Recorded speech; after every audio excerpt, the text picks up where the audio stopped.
Shadow, mysterious character who aids the forces of law and order, is in reality Lamont Cranston, wealthy young man about town.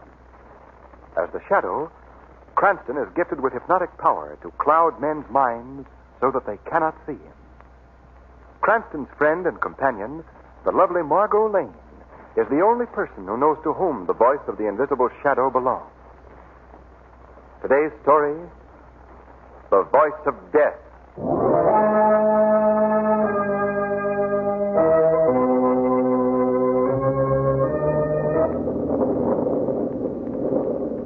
Sam? Yes, Annie. You almost finished reading your paper? Yes, Annie. Time to go to bed, ain't it? Yes, Annie. Better make sure all the windows are shut. Sounds like a real mean storm coming up. Yes, Annie. Sam, Yes, Annie. did you hear that? What? You hear it? Sounds just like little kittens. Yeah. Well, I wonder where they come from. With the poor things outdoors on a night like this. Sam, will you go out and find them? Go on, will you? No, Annie, you don't. Just listen to them little critters. Ain't you got no heart, Sam? Oh, all right. Where's my raincoat now? Oh, here you are. I'll set up a little box for 'em by the fire. All right. Now, stop your crying, kittens. I'm coming. Just wait. I'll heat up a bit of milk, too. You see him, Sam? No, not yet. Here, kitty. Annie, I don't... Sam, what's wrong? What in the name of all that's holy? Sam, what is it? Sam, what happened? Sam, blood. You're all covered with blood. Rose, they tore my throat up. Sam, how could kittens do... Sam. He's dead.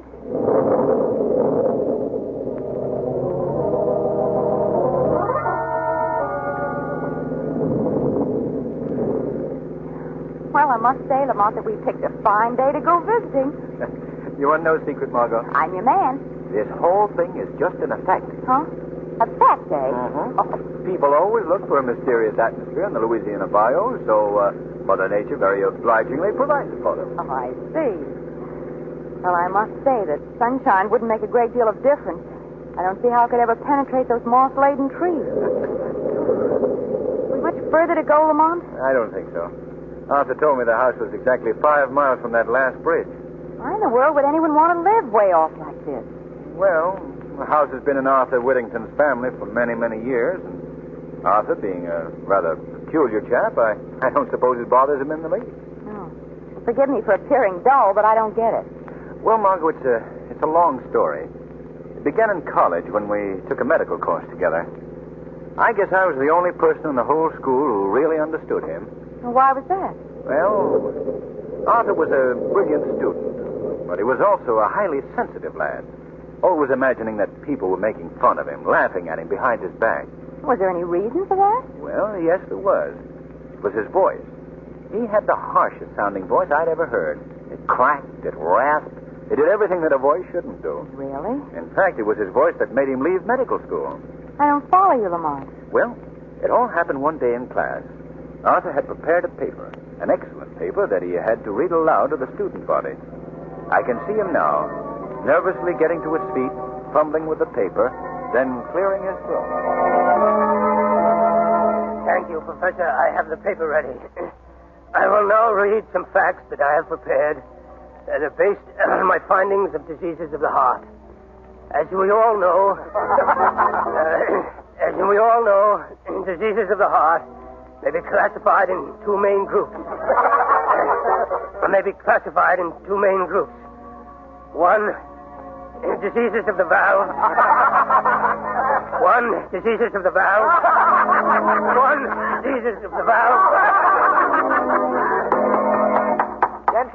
Gentlemen, please. You may proceed, Mr. Whittington. Mr. Whittington, where are you going? Wait, why are you leaving the classroom? Well, he threw down his paper and walked right out of the room. He also walked right out of the school, Margot. Oh, the poor boy. I've never heard of him since. But we've corresponded.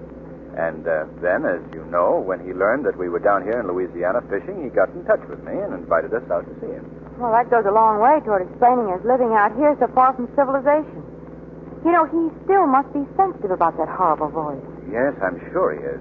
But remember, we mustn't do anything to call attention to it. Oh, heavens, no, I wouldn't. Lamont, there's something right ahead on the road. Yes, Margot, yes, I see it. This rain on the windshield is hard to... Wait. It's some sort of a fence. Well, it looks like we've reached the end of the line, and not a house in sight. Oh. And there seems to be a sign on it. We better get out and investigate. Button up that raincoat, Margot. Oh, don't worry. Yeah. It's getting so dark you can hardly make the sign out. Here's your flashlight, Lamont. Oh, thank you. There we are. Well, Whittington Hall. Keep out. That's a nice welcome. Oh, I'm sure that doesn't mean that. Well, looks like we'll have to walk down this path to get to the house. I think I can just see it through the trees. Lamont, did you hear that? Yes. Sounds like little kittens. Oh, the poor things out in weather like this. I'm going to find them. They seem to be under that bush. Here, kitty, kitty, kitty, kitty. Margot, you'll get so climbing around in that underbrush. Well, I'll have them in just... Margot! Lamont, come here quickly. Margot, what in the name? Dog, giant dog. Help me, Lamont. Get down, you. Get down. Get down. Run for it, Margot. This car will take care of them. Get down, you. Get out. There. They're running away. Margot, are you all right? Yes, I guess so. They didn't hurt you? No, one of them ripped my coat, that's all. Lamont, I don't understand. They sounded like little kittens. Yes, I know. Oh, what do you make of it, Lamont? I don't know. One thing is certain. We're going back to the car and get my revolver before we start for that house.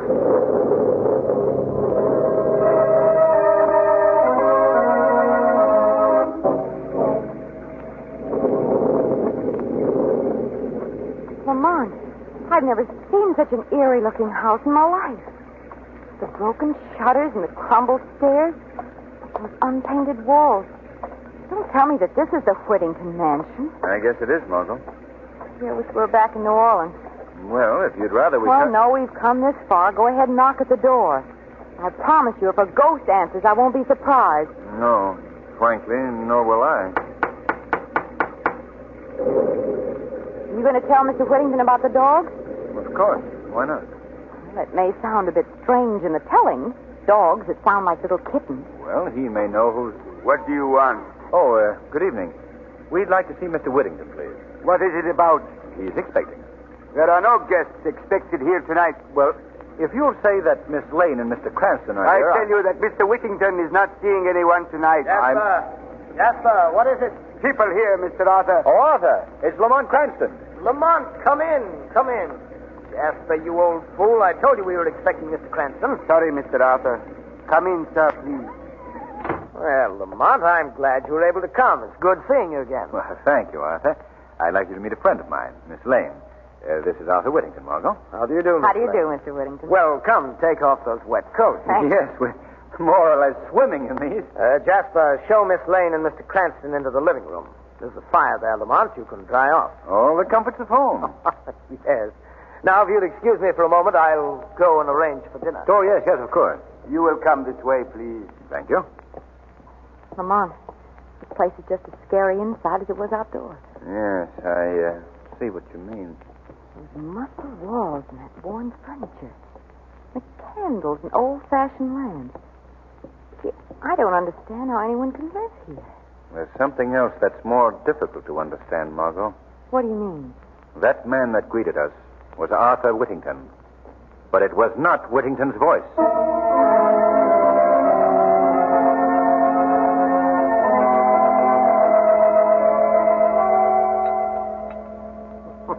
No, Lamont. I saved this wine for special occasions. Very special occasions. Well, we're flattered. I suppose my mode of living is a bit mystifying to you, Miss Lane. Mystifying? Well, my staying here in the wilderness, in a house that's almost in ruins, living alone with just the servants. Well, I think it might have its advantages, too. Well, I'm glad to hear you say that. Some people might not understand. I must say, though, Arthur, for a man who's roughing it, you set a highly civilized table. Well, I'm like a Britisher in the tropics, I guess. I still like to maintain... Master Arthur. What is it, Jasper? Why are you interrupting my meal? Master, they are loose again. What? I told you to keep that door locked. I know, but they got out. You fool. They must be someplace near. I keep hearing them. Excuse me, please, Miss Lane. Lamont, I'll be right back. Come along, Jasper. Yes. Oh, don't mind us. Lamont, you know the worst people. What's all this about? I'm not sure, Margot. But it could be those savage dogs. Lamont, do you think they belong to Mr. Whittington? Perhaps. You know, I'm letting you in on a little secret. I wish we could leave here. Well, why, Margot? Well, the way Arthur Whittington acts, the way he talks, the way he looks at you. I don't know, it just sends shivers up my back. But we can't leave now. Not until this storm is over, at any rate. Oh, I certainly wish that we'd never... Lamont, you hear that? Yes. That same sound. They're near the house this time. Why should he have such beasts around here? And how did they get the voice of a cat? That's something we'll find out when Arthur returns. I'll just go... What was that?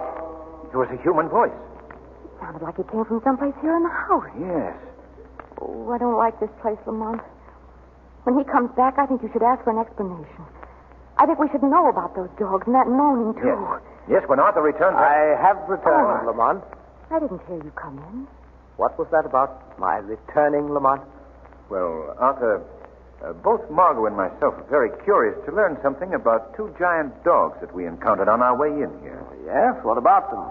Well, we wondered just how it was possible that these huge animals had the vocal cords of tiny kittens. Oh, Lamont.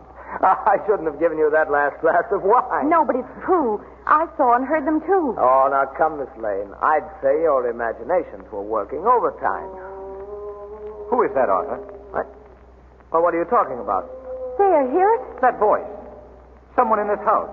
Arthur, we've got to... Yes. Yes, I know. Now that you've heard him, I'll have to explain his presence. Well, who is it? Why did he cry out like that? Miss Lane, that was a cousin of mine, Frank Harper. He's in one of the rooms off this corridor. He's locked in that room because he's not right mentally. Oh. I'm sorry you had to learn about this. Family skeletons are never very pleasant topics. Harper. Yes, you see, my dear cousin Harper. I've gotten free of my cell at last. Oh. And now... Get out of here, do you hear me? No, I won't. Help me, you two. Help me. He can't keep me here like this. Look, fool, get back to your room. No, let me go. Take it easy, Arthur. I must handle this my own way. Don't let him send me back. Help me. Shut up, you fool. Come in here with me. No. Lamont. Oh, Lamont, that was horrible. Yes, and it was also very revealing. What do you mean? The voice of that man Harper is the same one that used to belong to Arthur Whittington.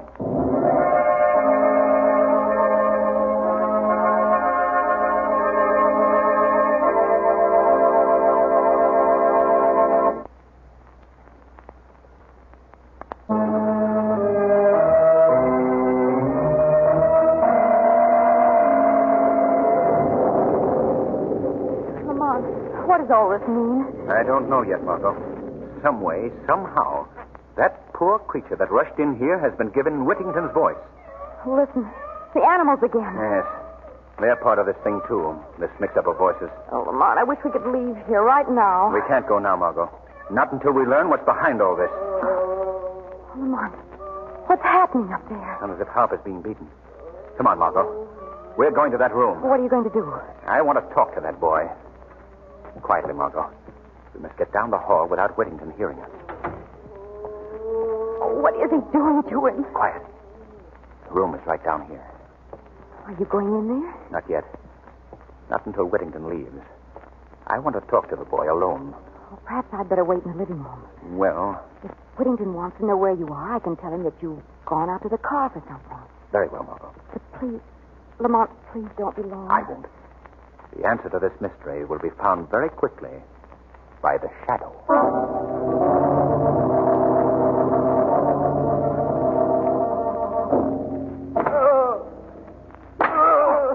That'll teach you not to go running around this house. Now you stay here and be quiet, understand? See that you obey me in the future. Good night, my dear cousin.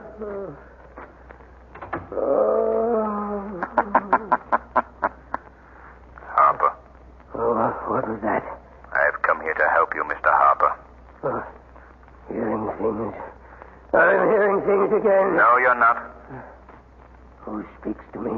I am called the Shadow. I see no one. I'm standing right here beside you. But you can't see me because I've used my hypnotic power to cloud your vision. I don't understand. Listen to me, Harper. I'm here to help you get out. But first, I must learn something from you. You'll help me? Yes. But tell me, why are you here? Why has your cousin kept you locked in this room? He's jealous of me. He always has been. How did he get you into this house? I came to visit. Just like that couple I saw in the dining room tonight. But I never got out. They never will either. Why do you say that? He will use them just as he used me. For his devilish work. Why was your cousin jealous of you? My voice. Yes? What about your voice? I used to have the voice that Arthur has now. I knew it. What did he do? How did he accomplish this transference? Came to my house one night. Had dinner. Then I felt drowsy. I'd been drugged. Yes, then what happened?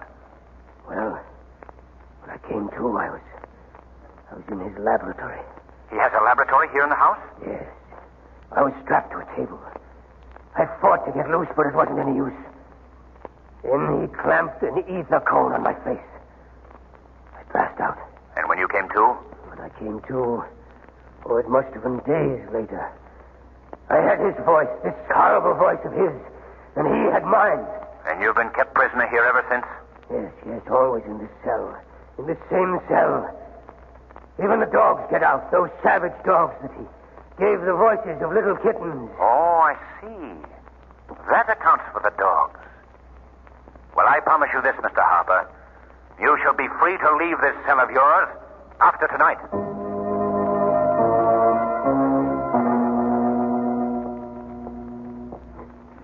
Is that you, Lamont? No, Oh. I'm sorry. Oh, Mr. Whittington. Where is Lamont? Well, he went out to the car for something. He should be right back. I see. Well, perhaps you'd like me to show you your room while we're waiting. Oh, no, thanks. That's all right. I'll wait for him. I'd rather you'd come with me now, if you will. I have several chores to perform, and I'd just like you to know where your room is. Oh, very well. Just down this hall, Miss Lane. Thank you. I think you'll be very interested in what I have to show you. This will be your room. Won't you step inside? All right. Is there a light that I can... What are you doing? I'm just making sure that no one will disturb us, Miss Lane. Why did you lock that door? You'll see. Now we'll put on this lamp. There. What's wrong? What is this place? This is my laboratory, Miss Lane. My workshop, where I conduct my experiments. Let me out of here and unlock that door at once. I'm sorry, but you're staying here. If you don't let me out, I'll call for help. Lamont will hear me. Why don't you call? Lamont! Lamont! Before you continue, Miss Lane, you might be interested to learn that these walls are completely soundproof. Why are you doing this? Why have you got me here? You're going to help me, Miss Lane. Help you? Yes. You're going to be a party to an experiment of mine. My greatest experiment. What do you mean? You'll learn soon enough. First, I'm afraid I must strap you to this table. No, keep away from me. Stop being such an obstinate No, fool. don't do that. Lamont! Stop pounding on that door. Let go of me. You come with me now. Oh! On this table. No, you can't do this. There you are. Let me go. Let me go. Now, a few straps to hold you securely. No, let me loose. There we are. Oh. Now you can struggle or scream as much as you wish. I'd particularly recommend the scream. It may be your last chance to use it. What do you mean? This experiment of mine has to do with your voice, Miss Lane. That's my work, you know. The transference of voices. What are you saying? You've already heard two of my examples. The dogs with the voices of little kittens. And my cousin, Frank Harper. And it's true.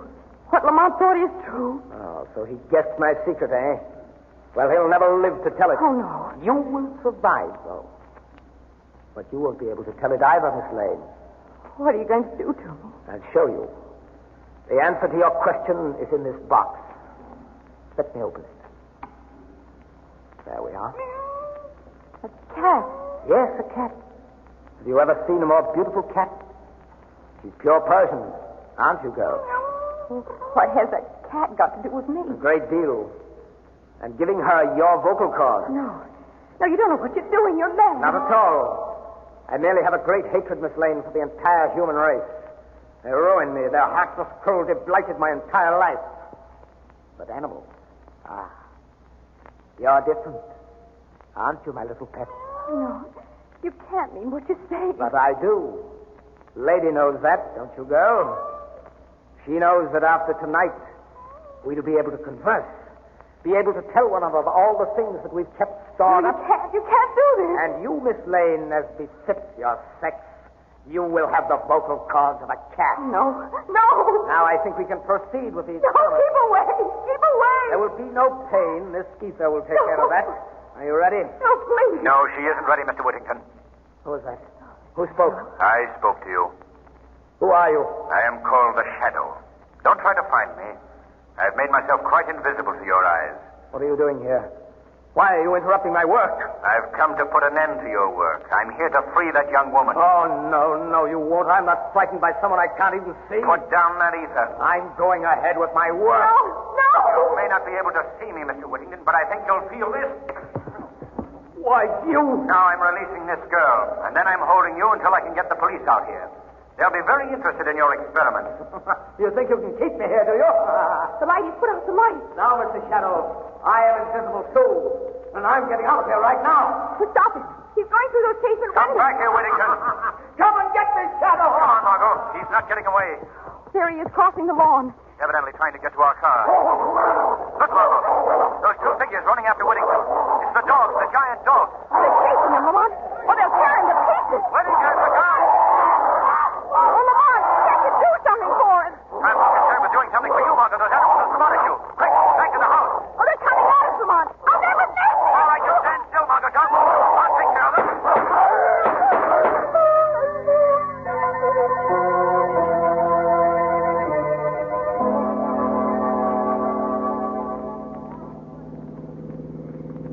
Well, now that we see that Mr. Harper is in good hands, I don't mind saying I'm certainly glad to be leaving that place, Lamont.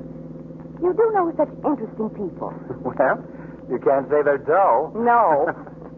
Did you tell the police about the dogs? Yes. They've destroyed them. And Whittington's body is being removed to town. You know something, Lamont? What? Whenever I see an alley cat from now on, I'll think to myself, there, but for the grace of the shadow, go I.